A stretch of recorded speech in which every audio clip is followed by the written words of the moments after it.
Arthur lived at the very top of a 20-story building. From his balcony on the 20th floor, the world looked like a tiny, busy toy set. He was a man of tradition, and his oldest friend was a polished wood accordion that sighed and sang with every squeeze. Arthur loved the height because it brought him closer to the clouds, away from the noise of the city streets. Inside his kitchen, Arthur was currently preparing a loaf of bread. He accidentally knocked over a bag of white flour, which puffed up into a cloud before settling on the wooden floor. He sighed, looking at the mess. He decided to leave the cleaning for later. The music was calling him more loudly than the broom today.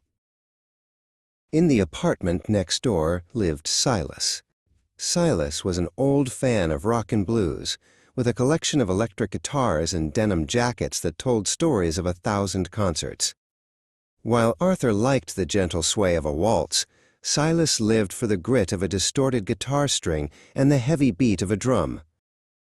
Silas leaned his head against the shared wall to hear the faint melody coming from Arthur's side. He brushed a lock of his long, silvery hair out of his eyes.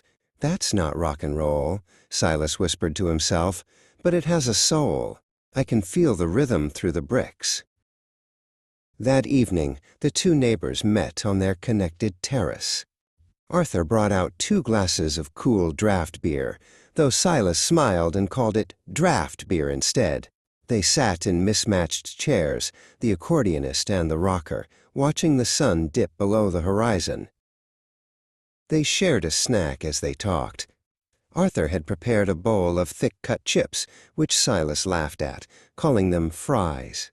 They found common ground in their love for simple food, discussing recipes involving beans and maize. "It doesn't matter what we call them," Arthur said, "as long as they taste good." "In the 60s, I used to drag my heavy amplifiers to every basement club in the city," Silas recalled, miming the struggle. Arthur nodded, remembering his own youth. "I remember a drugstore on the corner that sold sheet music next to the Aspirin," Arthur said. "I spent all my pennies there just to learn one new song." "My heart is currently full when I hear a good melody," Arthur said, patting his chest. Silas leaned back, rubbing his knee. "My joints currently hurt when the weather changes, but the music makes me forget the pain."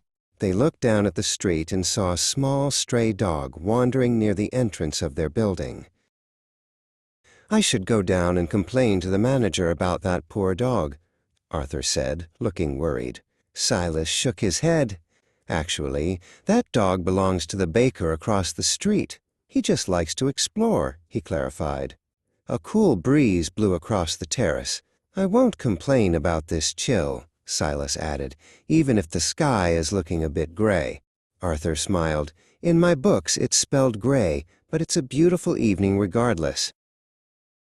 Arthur picked up his accordion and played a bluesy folk tune, a perfect blend of their 2 worlds. They sat among the pots of bright flowers that Arthur kept on the 20th floor. 2 old men, different in style but identical in spirit, found harmony high above the city, proving that music is the only language that never needs a translation.